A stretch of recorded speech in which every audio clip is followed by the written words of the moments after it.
So unmuted everybody to start the meeting. You're welcome to unmute yourself later on.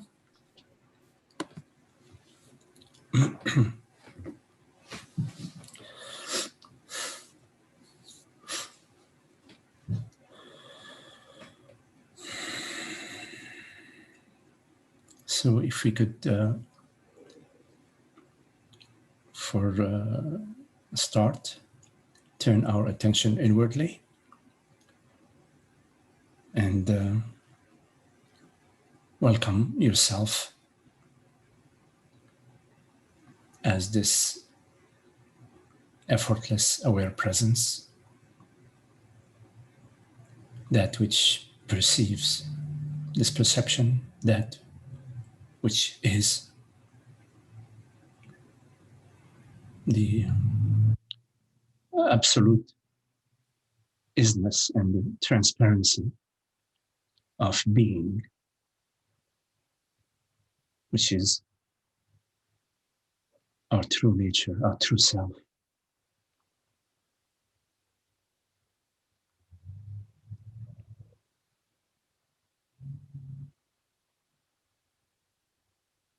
Invite every aspect of your experience, every sensation, every thought,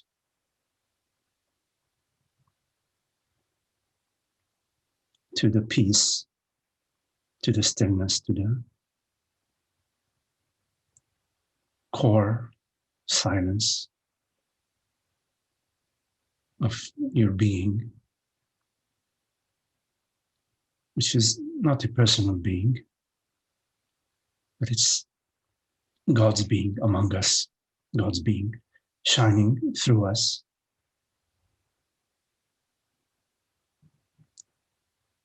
The sense of I,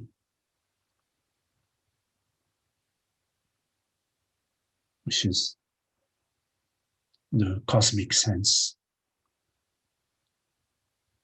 being recognized here as I.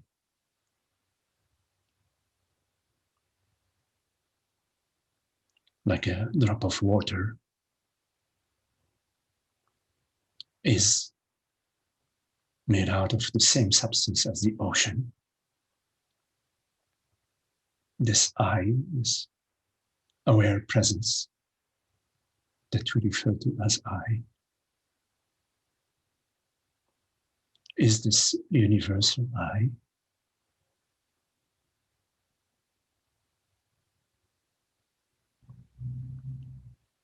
There are no borders,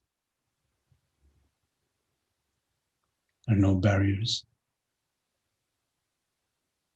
no lines in the sky that divide it into this side or that side.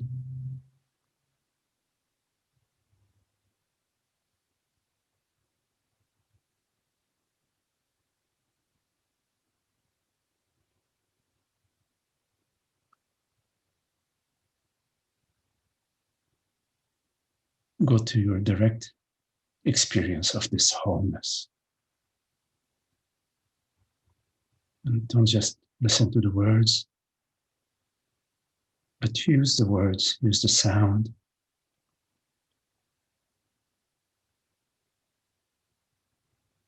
to guide you.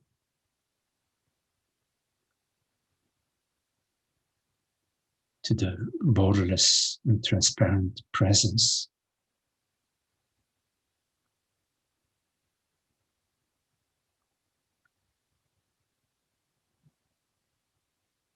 the source, the spring,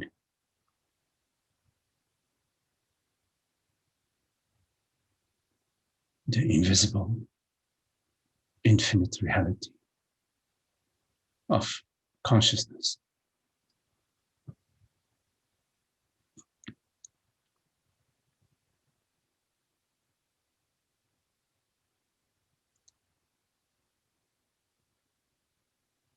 You can recognize yourself as this uninterrupted thread of awareness of presence that permeates every aspect of your experience. Whether you are hearing these words or noticing the breath,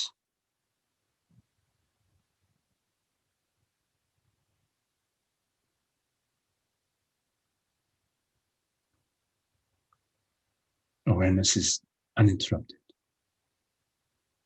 The I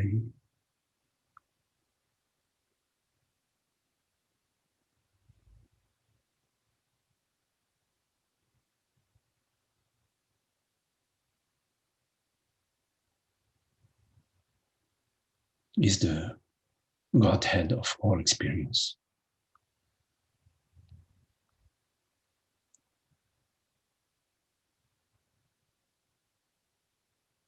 Notice that wherever you turn your attention, whichever direction,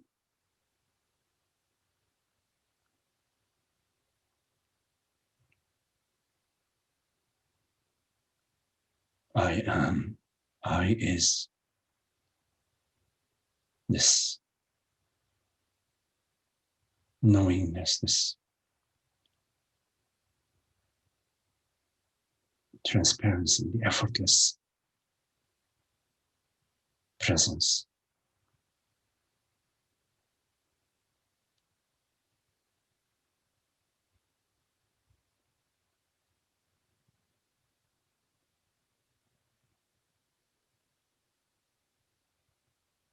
Every thought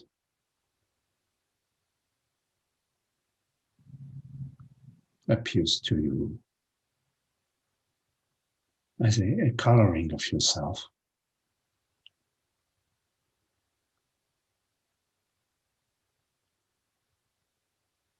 It's never a problem.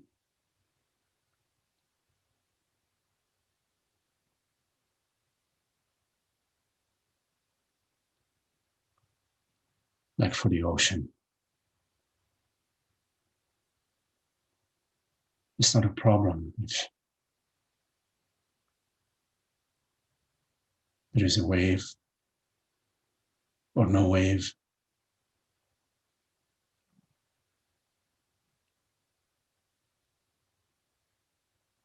If the sun is shining onto it or not.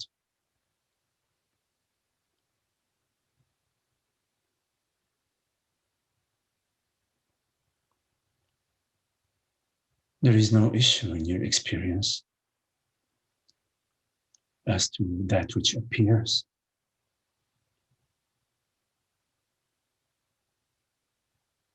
When you don't separate yourself and create a personal, separate consciousness with personal issues, problems, and concerns.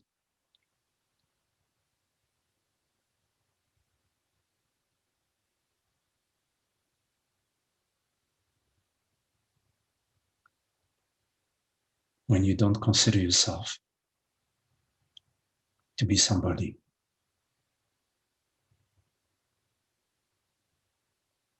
when you don't refer to any experience as defining you,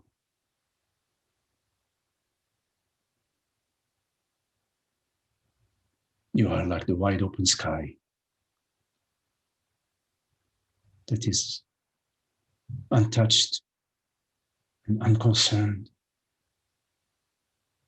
by the shape of the clouds that may be appearing.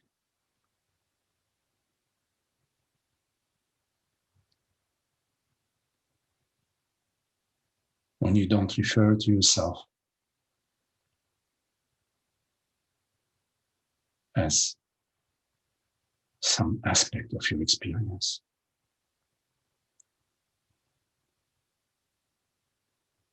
When you remain as you are, this effortless being, awareness, whatever it is, It's not the words. The words are just words. The reality of your experience, which is beyond words.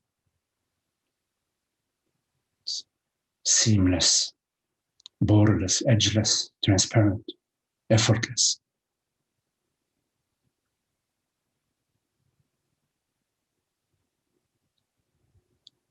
Unencumbered.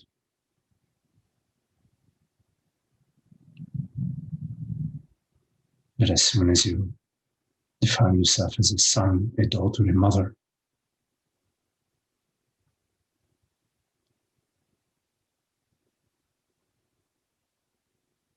you separate yourself from the wholeness, from the totality. As the ocean, you identify yourself as a wave, a particular wave, and you try so hard to improve your waviness, a higher wave or a smaller wave.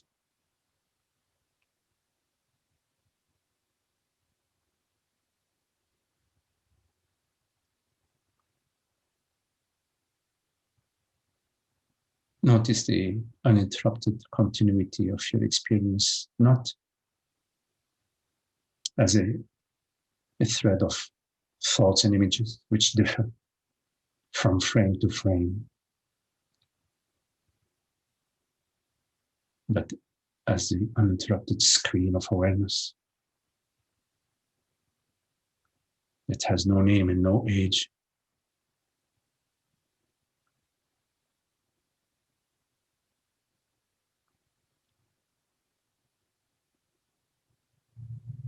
Awareness looks out of infinite windows, infinite minds, infinite worlds.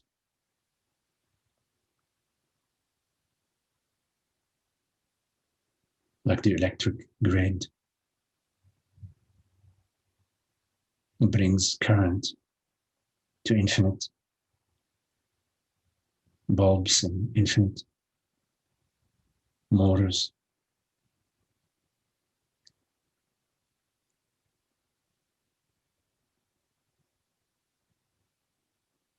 The belief that there is anything particular about that which perceives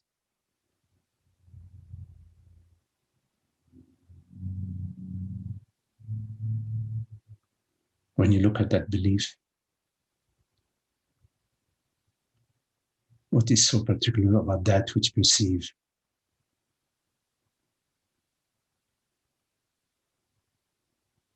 It is majestic and magnificent.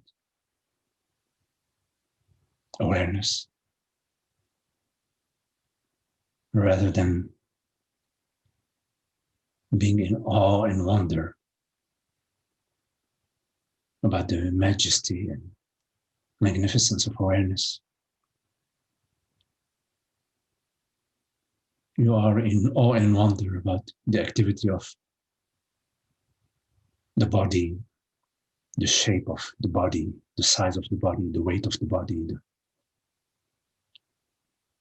funds that are available in the bank account.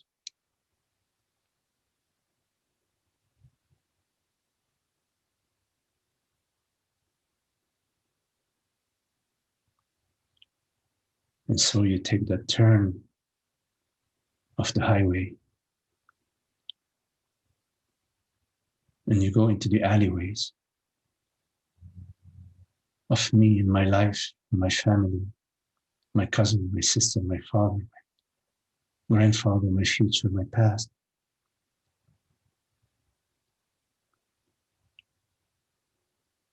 A stream of thoughts infected by the belief that I exist in time and space, that I is born, and that I is growing, and that I is gaining in intelligence or not.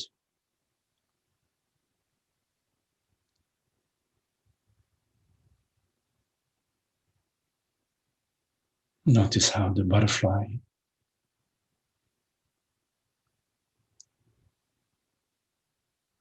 somehow is carried by the wind and somehow flaps its wings.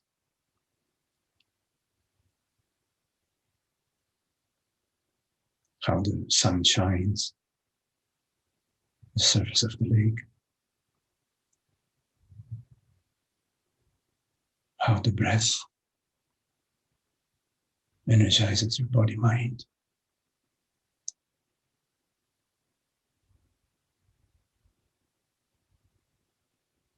How thoughts appear to you. Sensations effortlessly. It's a cosmic realm of manifestation.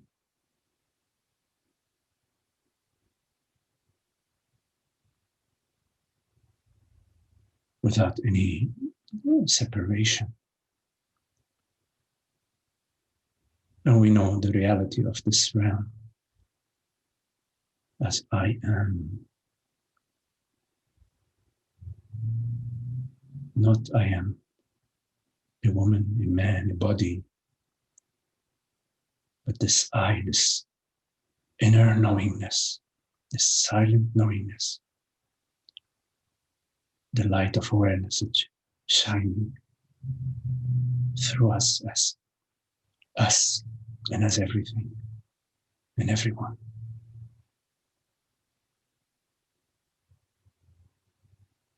Follow that stream that flows from the source. Follow it up to the source. And if you're following it downstream, be effortless. Be loving and open and fluid.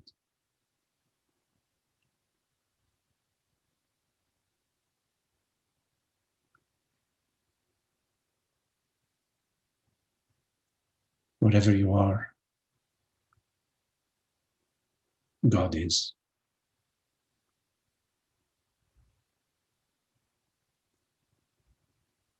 Whatever you do, God's hand is in your doing.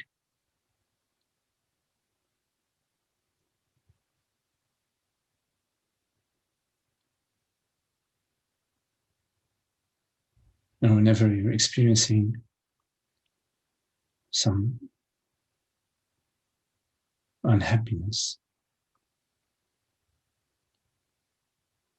it is God's whisper and God's calling that's inviting you to take a look at the direction that you are traveling.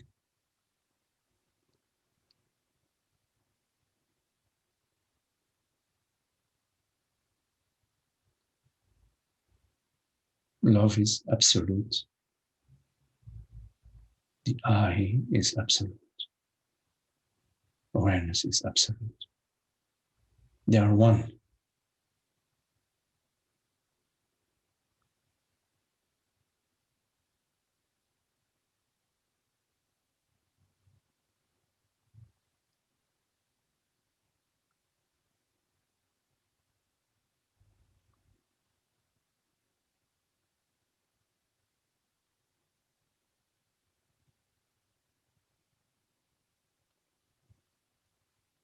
Whenever you channel your thinking, your perception through the filter of I am a man or a woman, I'm a person,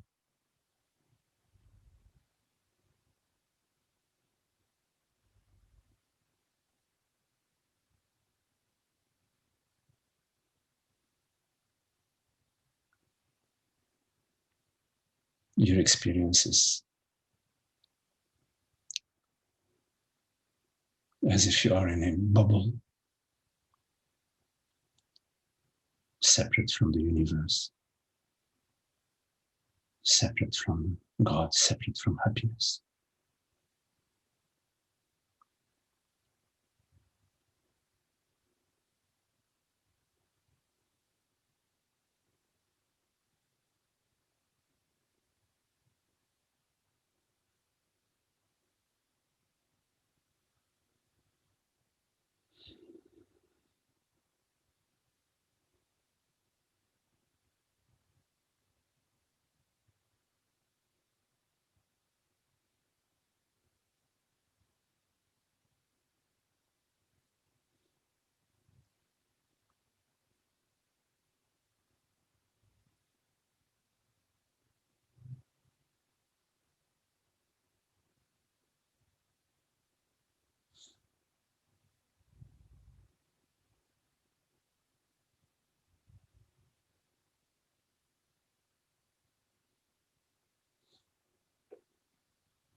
Okay, so we can make some time for the rest of the meeting for whatever questions you may have.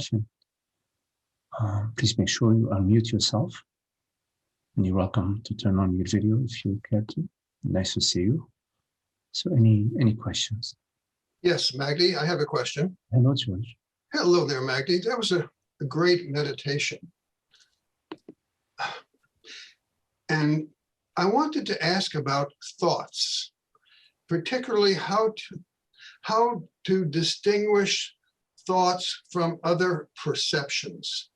For example, I see what looks like an oak tree out there. I notice, okay, that's an oak tree. Doesn't have much of an effect on me. I don't ask myself, hey, is that really an oak tree? Just an oak tree out there. If I look out there and I see a red light, I'm driving in my car, okay, that's a red light. Yeah, I don't even think about it. Okay, I react. I have, I slow down, stop, whatever.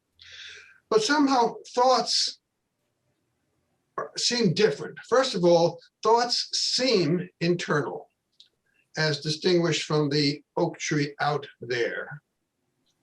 Secondly, thoughts are very transient. I look at the oak tree, it's still there 10 seconds later if I don't look away. Well, the thought comes and goes. But more important is when the thought comes, I immediately identify with it. I don't say, hey, is that true? I don't say, oh, that's just a thought. It somehow almost sounds like the voice of God talking to me. If I could stop and question it, it would be different, but I don't. So my question is, how do you treat thoughts? I don't mean how does one. I really want to know about you, Magdi. What happens when you have a thought? Do you doubt it? Does it really seem like you? How do thoughts show up to you? I think thoughts show up, they show up to awareness. I mean, they show up similarly, they show up across the board, whether you are perceiving the thought or I am perceiving the thought, because that which perceives the thought is not a particular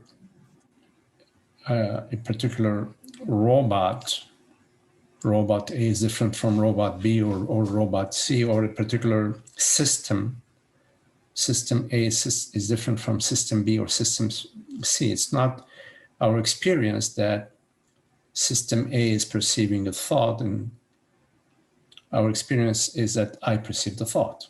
And it's across the board. You refer to the thought that you perceive, I perceive the thought. So a thought appears to the same consciousness, is to the same awareness. There is no qualitative difference in awareness across space, across time, or awareness is not conditioned by past learning or past experience. That's not the case when it comes to awareness. So when you contemplate what is it that perceive, it is always I that perceives. So in terms of your question, how do I perceive thought? There is no how to it. I perceive a thought, or I don't. I perceive a thought when a thought arises, and I don't perceive a thought when a thought doesn't arise. It's really that simple. Now, there are a variety of thoughts that arise to awareness. There are thoughts that relate to practical functioning of the world, body, mind. The thought about, going to the market and buying some fruit because we need to. The thought about exercising the body, the thought about resting the body, the thought about going to work. There are practical thoughts that arise in awareness, which are not, they're cosmic thoughts. They're universal thoughts. They're not the thoughts generated by a particular body mind, but they're particular to these various body minds. Like in the ocean, a wave, so one wave is 5 foot long, another wave is 10 foot long. The wave that's 5 foot long has so much amount of water in such a current and such a force that's arising that's quite different from the force that is arising in the 10 foot wave, but it's the same water, right? It's the same water. It's the same energy force, the same creative force. As the ocean creates wave A, wave B, wave C. Similarly, practical thoughts that arise here and the practical thoughts that arise there are tailored for that particular, let's say, that particular node. Now, there are, of course, other thoughts that arise. As you know, there are creative thoughts that arise, inspiration, and they arise differently, across body minds, but they arise to the same awareness. And there are thoughts that arise about consciousness. They're maybe less frequent, but they do arise also to the same awareness, and they vary across nodes. There are thoughts about there are celebratory thoughts, or thoughts about, I'd like to invite, let's get together with some friends and have dinner. So the key thing to understand is that thoughts arise to the same awareness. It's just awareness that perceives the thought when a thought arises, and of course does not perceive the thought when the thought does not arise. Now, there is a different quality, totally different quality of thought, which is a byproduct of ignorance. So there is the belief, ignorance. Now we're talking about the belief, which is a thought that has not been looked into deeply enough to validate whether it is a truth or a thought or a belief. So there is a belief, which we talk about in our meetings, the belief that awareness, is not I that perceives, but somehow there is an element, there is some sort of something within the body, mind, within the brain, or within the mind, or within my personal being that perceives. Ignorance is the belief that awareness is personal, is limited and dependent upon the body mind. when there is ignorance, all the thoughts that arise that are channeling through that belief, even though it's not perceived, even though you may not be aware that there is this belief, they are a completely different quality of thought. They have to do with me. They are trying to rescue, improve, safeguard this personal consciousness. Now, consciousness, awareness, isn't at all in the safeguarding business.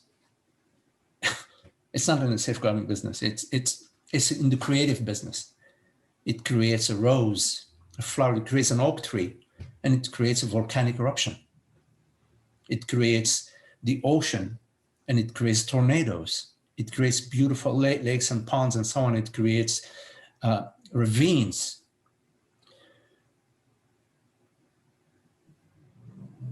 So in our contemplation of our experience, the radar is not upon how do I experience thoughts or how do I experience perception. Rather, what is it that is perceiving? What is it that is perceiving the thought?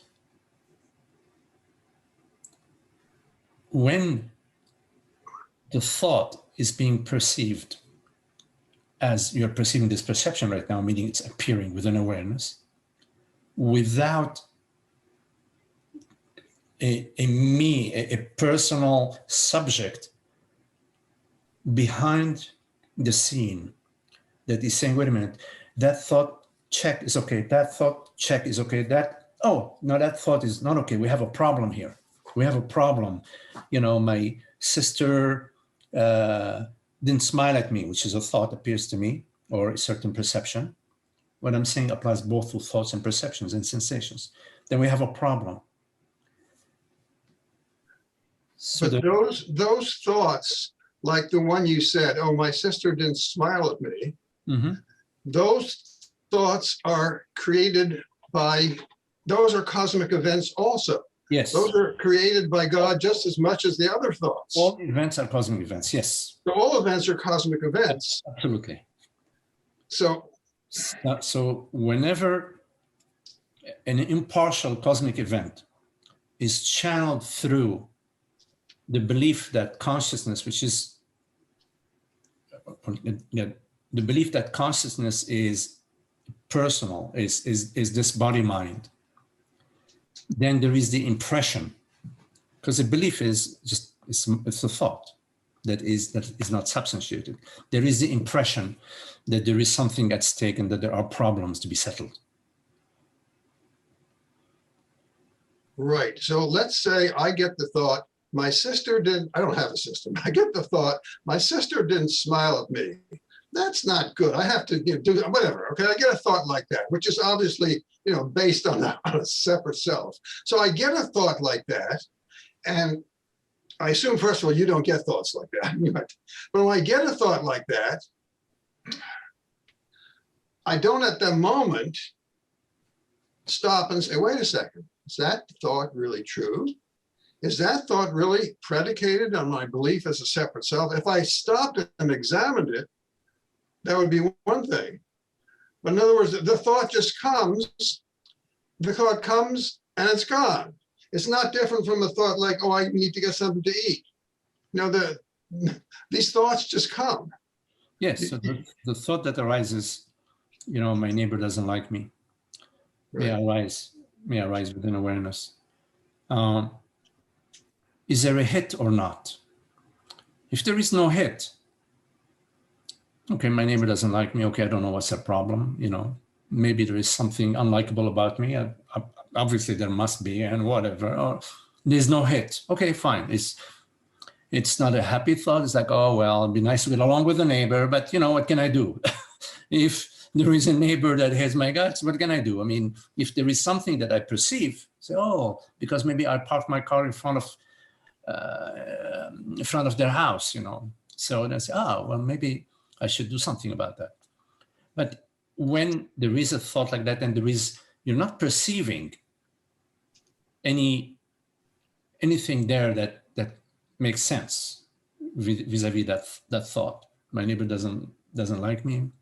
I don't understand why. Well, okay, maybe one day I will understand why, and maybe one day I'll have a chat with him. Okay, I'm open, and let me see, maybe next week I'll have a chat with him or whatever. So I'm open to that, but there is no hit. Why is there no hit? Because as consciousness, it doesn't matter really. It's on the relative realm it matters, but in the absolute sense it doesn't matter. This does not mean, because on the absolute level it does not matter, this does not mean that I will not look into it. I will look into it. Maybe I did something that, maybe I need to have a chat with him, and I will. Maybe I'll have the chat with him right away. Maybe I'll go and call him. Hey, Jim, how are you doing? This is McD. What's up? I may. So the fact that I know that deep down it doesn't really matter. This does not mean that, oh, well, it doesn't matter, so screw him. No, I don't mean that. No. But when I say there is no hit, there is nothing at stake. There's nothing at stake. Why is there nothing at stake? Because there's no self here to be at stake. Sorry? I can see that. There's nothing at stake because there's no Magdi there. There's no George there to be at stake. But I think what you're saying is giving me a clue to the answer to my question. When you said that whether there's a hit, I think maybe what I need to look at is the emotional content. Yes, when there is a hit, that you just said it, then there is an emotional involvement into, oh, well, who is he to, and why he should, blah, the turmoil of thinking and emoting takes over. That's a hit. Right. So I guess. Then there is a me meaning a personal consciousness. It's no longer God's creation. It's me and him. And why is he or she thinking these things about me, who is a good guy? So now there is a separate consciousness. It's not that there is a situation, because if there is a situation, yeah, I'm open to all possibilities. I'm open to the possibility that I did something awful that right now, for some reason, I'm not aware of. Okay, I don't know. I'm thinking, I'm looking, I don't see it. Okay, so, but I'm open. So you remain open. You're open in your life. You're open. You're not so sure, so certain. Of course, there are cases where you are meeting somebody who just, there is no way around it. He just doesn't like the fact that you're Middle Eastern, You just, whatever. You can't, sometimes there are situations where you can't find a way around them in terms of solving them. Then you have to dance around them. Maybe you have to leave the neighborhood. Who knows? We don't know how we're going to dance around them, but it's going to be in the moment. You're going to, if it's not a big deal.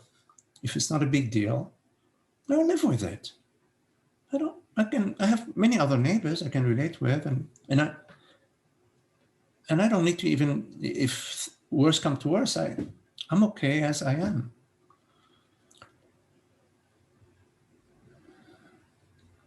There is nothing particular about out here that is special. It's just that you don't personalize the impersonal. When you don't personalize the impersonal, right now you're not personalizing this. It's just we're we're in a conversation. There is no, it's open. That's all. That's all. That's all. You're living moment by moment, freshly, and whatever is required, for this exploration right now, we'll see what it will be. I mean, whatever, we will see. I don't know what is required for this conversation or for this relationship, but in the moment, I'm gonna see. So right now, this is what's going on. This is what is coming up. It's sharing with you. Right now, Magdi doesn't like me. He hates me, and he's going out of his way to mislead me. Now, I'm giving a stupid example, okay? Yes. But if I had a thought like that, which is obviously a personal one, there would be an emotional content to it. Obviously, there will be. Obviously. So what I'm saying is, can I use the emotional content as a way to distinguish? Absolutely. I mean, Okay. Unhappiness is the way God sends you, That's what, yes, a you knock said on the that. shoulder, says, hey, hey, George, okay, you're having issues with Magdi, and look how unhappy you are. Why don't you just ask him, ask him, hey, Magdi, what's going on? Is there anything between us? Is there something? How about we call each other later? Okay, sure. So yes, the unhappiness, the emotional content, if you continue with the emotional content, it snowballs bigger and bigger and bigger, you say. So at some point you can't take it anymore. You say, okay, God, I surrender. I surrender. Fine, I got it. I'm suffering. I'm miserable. I'm depressed. I'm confused. Help me. Help me.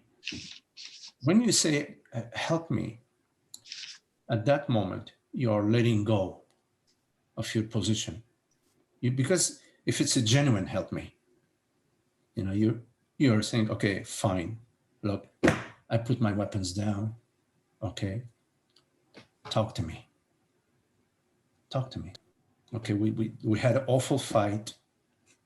I got it. I've been tortured, and I toss and turn for a month now. What is it? What is it you want? Talk to me. What's happening? Talk to me what's happening. I have no idea what's happening. Talk to me. At that moment, there is an openness. And consciousness is this openness.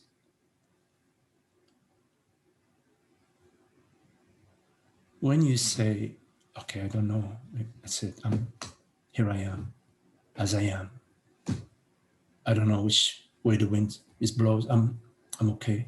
Here I am. You are in the right place of freedom. You are moving in the right direction. The certitude, the certainty we have can be summed up to one certainty. I am aware. The I am Magdi is something, is a thought that's arising to me, or a perception that's arising to me. I could be hallucinating right now. So the perceptions could be hallucinogenic perceptions. Yeah, they could be, possibly 1 in a billion, but it could be. You understand, Francis, from the scientific perspective, it's a possibility. But there is no doubt about awareness.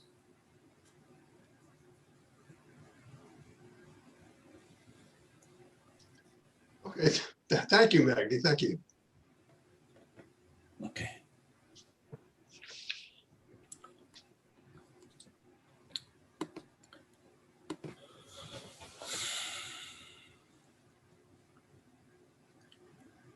Any questions?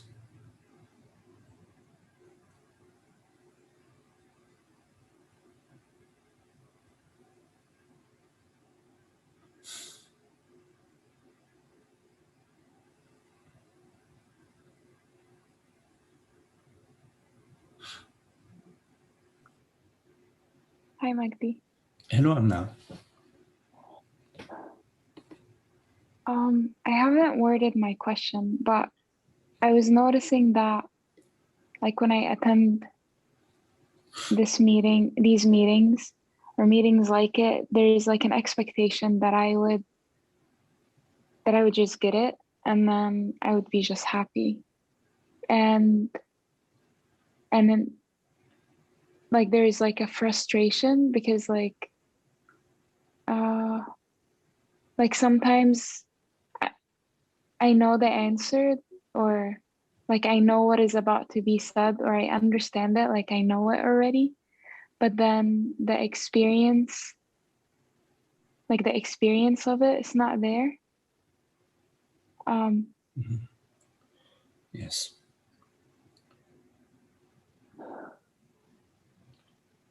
You know, this expectation and this disappointment is not your enemy. It's not a problem, Amna.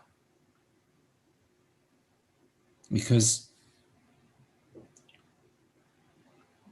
this expectation is expectation for happiness, for understanding, for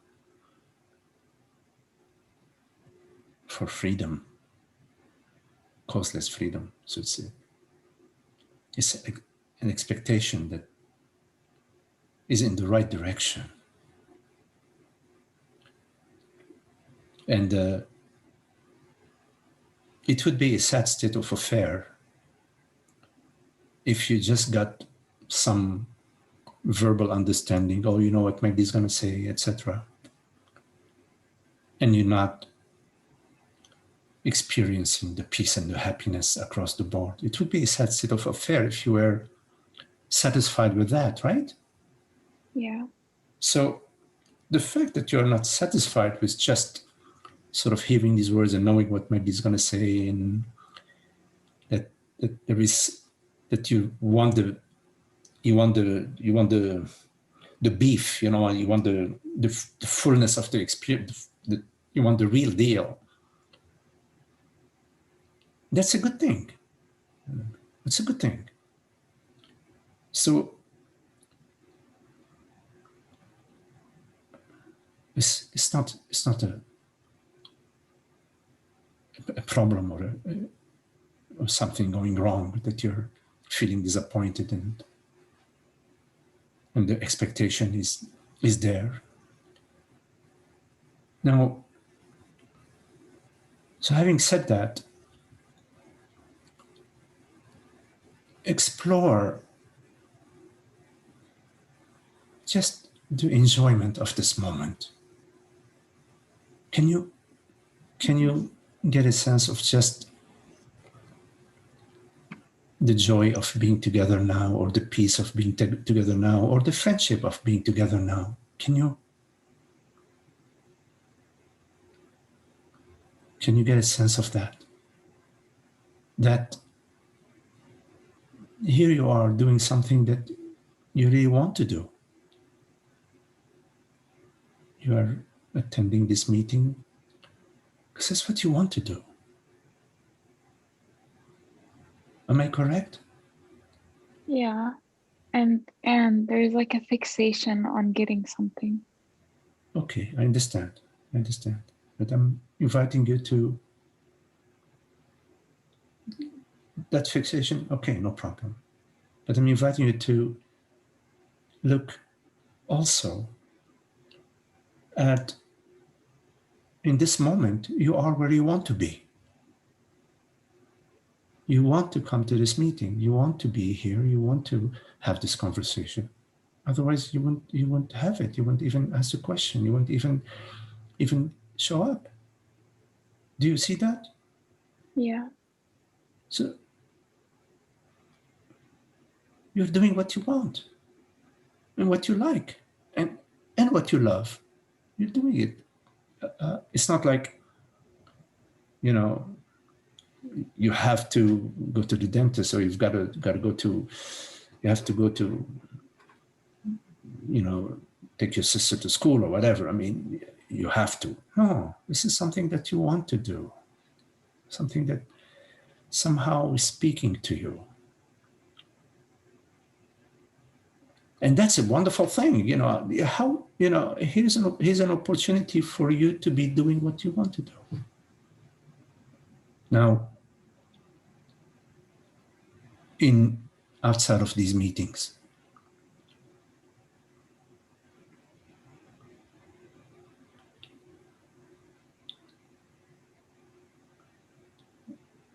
there are things that sometimes we don't feel like doing.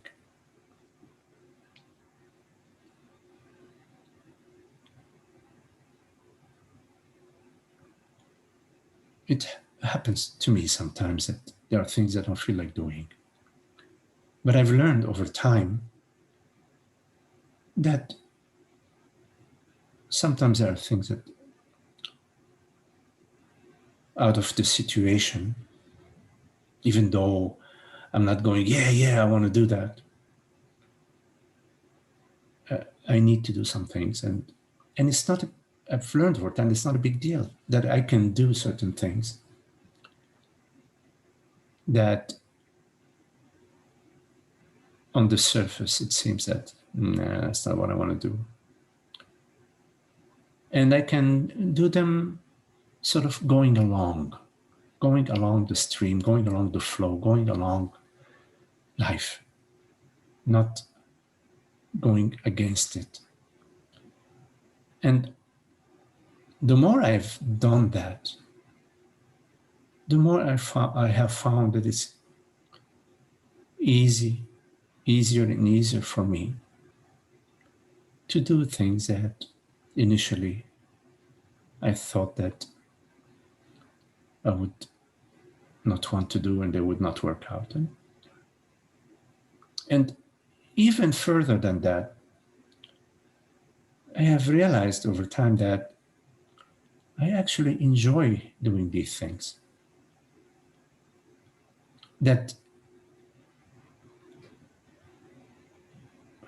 when I am not battling, when I'm not battling, when I'm not fighting against the situation, and I'm also exploring that, wait a minute, I've done similar things before and it was okay. I have also found that I actually enjoy doing some things, because to a certain extent, the body mind likes to do things, likes to be active. So in terms of having expectations,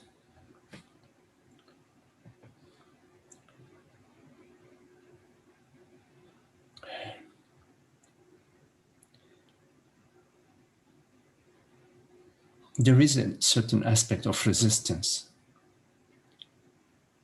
It's like, here you are, and you're not with the flow. Instead, you're looking at your bucket, and you're looking at, is it filling up? Is my bucket filling up? But in the flow, there is no bucket that is filling up. It's just a flow. And the flow is easy, is impersonal, it's smooth. And we're all interconnected in this flow. My speaking, your hearing, setting up the satsang, it's all a flow. It's interconnected with the breathing, with the lunch we had previously. It's all one flow. But there is no bucket that we're filling up. When there is a bucket that we're filling up, or we want it to be filled up, at that moment we have separated ourselves from the flow. We have somehow taken a stand where we are measuring something. We're measuring something. And it affects our our being with the flow, because we're measuring. We keep measuring. Oh, wait a minute, it's only so full. Oh, now it's a little bit more. Now it's a little bit more. So it's something artificial about that.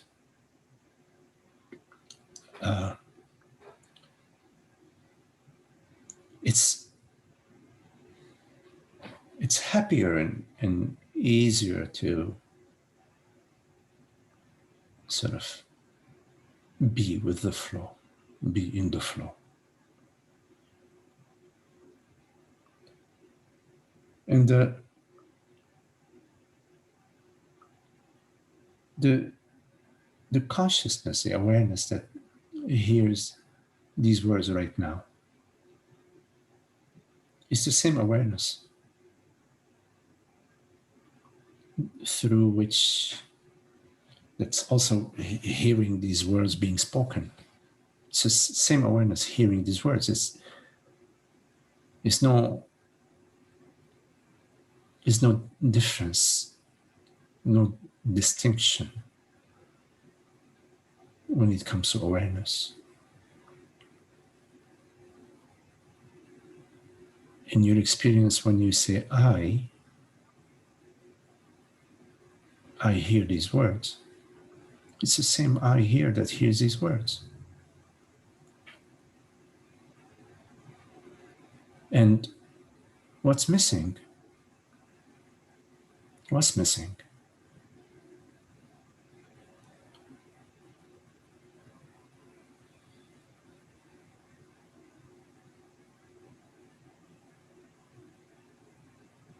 Magdi?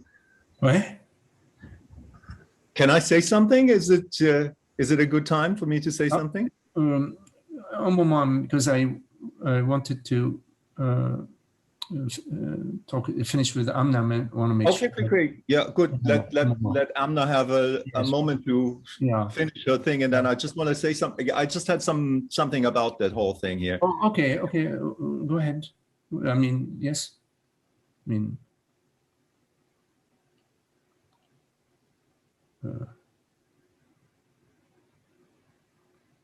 I was just gonna ask, so like being in the flow, like in the example of like attending a satsang, like not expecting to get anything, just attending it for the sake of attending it. Yes, you're attending it because you want to attend it. You know, you could say for the sake of attending it, but no, you're attending it because that's what you want to do. Yeah. So that's the flow. I mean, it's arising to you. Hey, you know, let me. I'd like to attend. Well, it's like, so like the story of, I would like to attend so I can be free. That's just the story. Well, that's just the add-on. No, it's also a thought that's arising to you. I want to attend so I can be free. But you have the capacity to discern. There is a thought I'd like to attend, and then there is a thought so that I can be free. Now, awareness, when you say I want to be free, what do you have to look.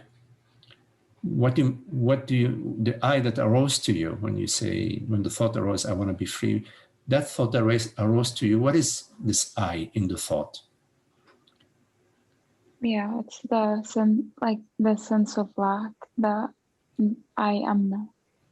Okay, so I am now, who is experiencing the sense of lack, can be free from the sense of lack. It's good. Okay, now why is there a sense of lack? It's a good question. I think it's because I think I'm separate. You're what? I think it's because I think I'm separate. You're separate.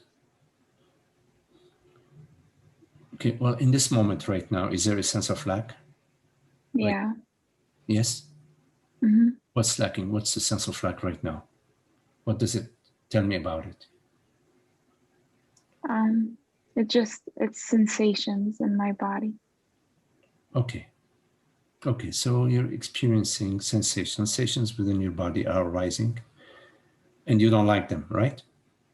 Yeah, sensations and images and a story that goes with the images. Okay.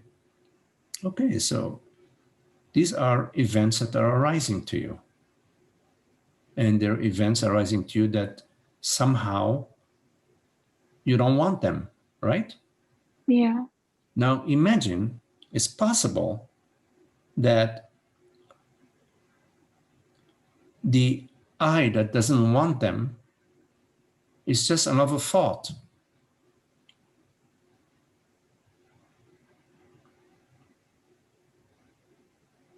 That I should be free from this sense of lack. It's just another thought.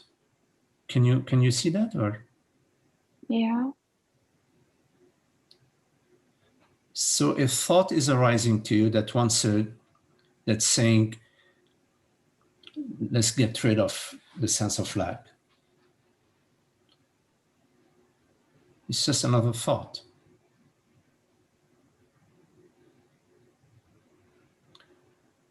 So in a way, there is a stream of thoughts, no? Yeah. And thoughts, in a way, they're like looking out the window and there are birds or flock of ducks or whatever, or there are clouds passing by, right? Mm-hmm. Can you see that? Yeah. That thoughts are like some sort of stream of appearances, right? Mm-hmm. And feelings are also a stream of appearances. Yeah. And what about the belief? Okay, so stream of appearances, it's not, I mean, when you look out the window and it's sunny or it's cloudy, it doesn't really matter much, right? Yeah. You know, now the belief that I am Amna,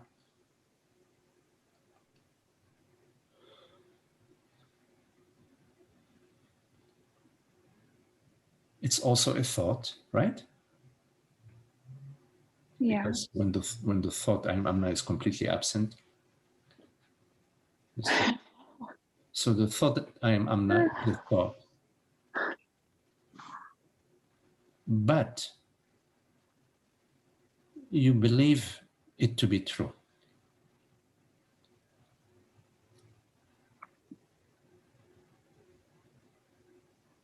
You agree? You believe it to be true? Yeah. Now, what is I? When you say I, what is I?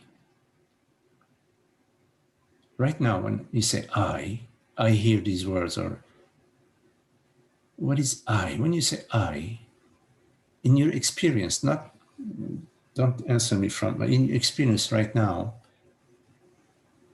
when you say I, what is I? The one that hears your words and is aware. Yes, I is awareness. Is that, from your experience, I is awareness? Is that, I hesitate to insist because I want to make sure that you're speaking from your experience. That I refers to awareness right now. Yeah. Okay, so now you have an option. Okay, your experience says I is awareness, and thought says I is, thought / belief says I is Amna, that I is the body mind. You have a choice. You cannot, either I is awareness or I is a mortal body mind. From your experience, see, that's the key thing, it's from your experience. I is awareness, is this transparent awareness. I don't want to put words in your mouth, but I would just word it different, like I am aware. Okay, so I am aware, but what is the I that is aware? In your experience, what is the I that, go to awareness, go to your experience right now, what is the I that is aware?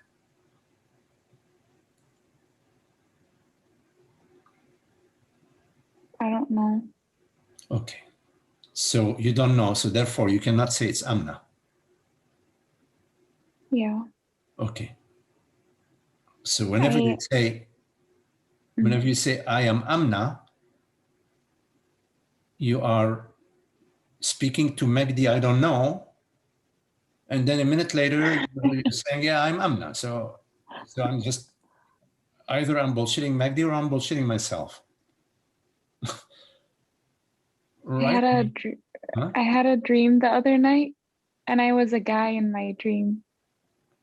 In the dream, yes, there was a guy, and you were the guy. Okay, so I've never had a dream like that.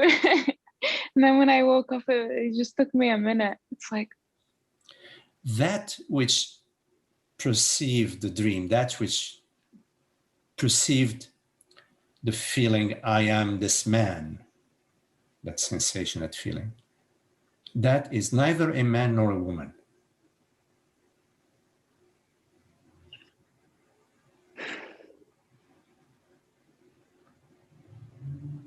But we came to an interesting point here, Amna, that when you say, I am aware, and I ask you, what is this I that is aware? You said, I don't know. That's very good. Now, stay with that. I don't know. I am aware. I don't know what that I is. Very good.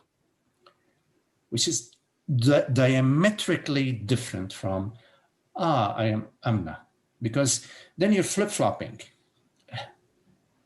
Because Amna is coming with her, I am Amna, and she has her expectation. Okay, let me look at my bucket. But the I that does, I don't know, doesn't have a bucket, right? Yeah. There is an openness.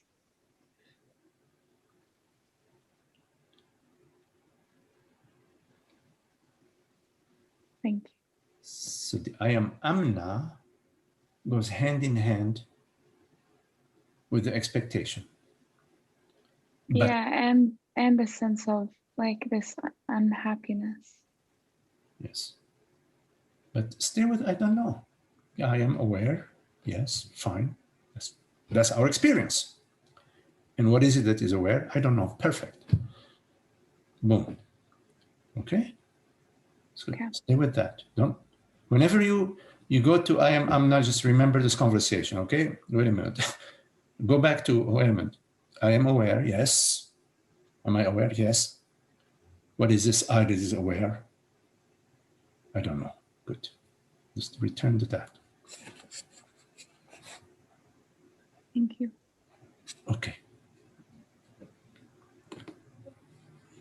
Shiva, did you? J'arrive. Okay. Here I am. Hi, Elodia. Here's your stuff to get cut right off and also the contract. Okay, thank you so much. I come in a second. I'm just with my teacher on the phone. Hang on. Okay, video. Excuse-moi, Magdi. Hi. Okay. Hi. So the meditation and the deep relaxation was wonderful today. Thank you.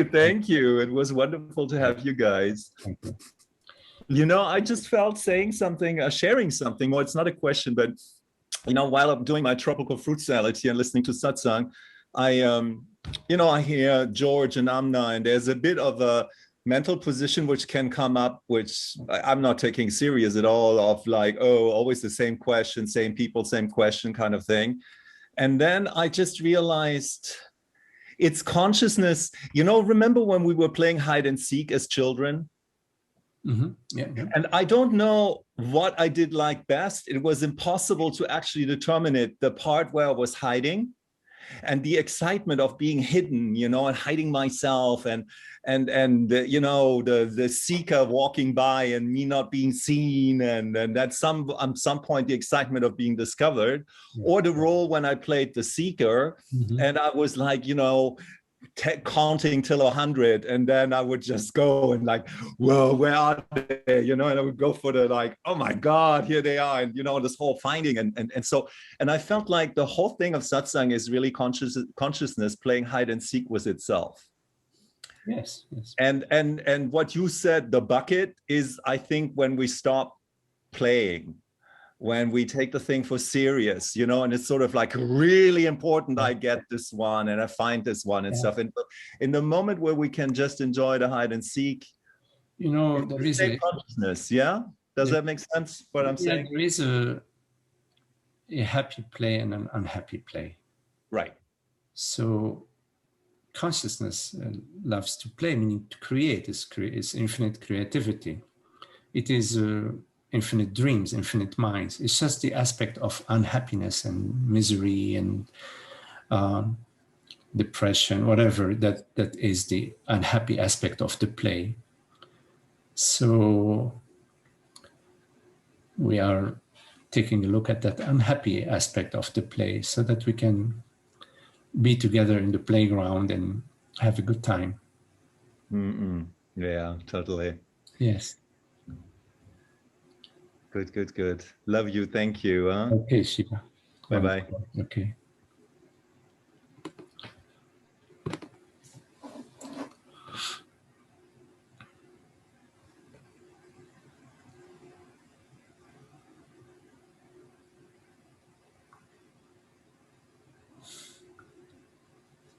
Any questions?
Okay, well, thank you all. Very lovely to be with you, Charlie, George, Shiva, Holger, Richard, Esther, Amna, Gloriana, Kelly,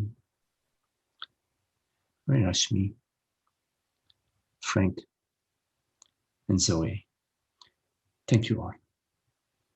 Thank you, Magdi. Thank you. Lovely to be with you. Thank Thanks, Maggie. Thank you.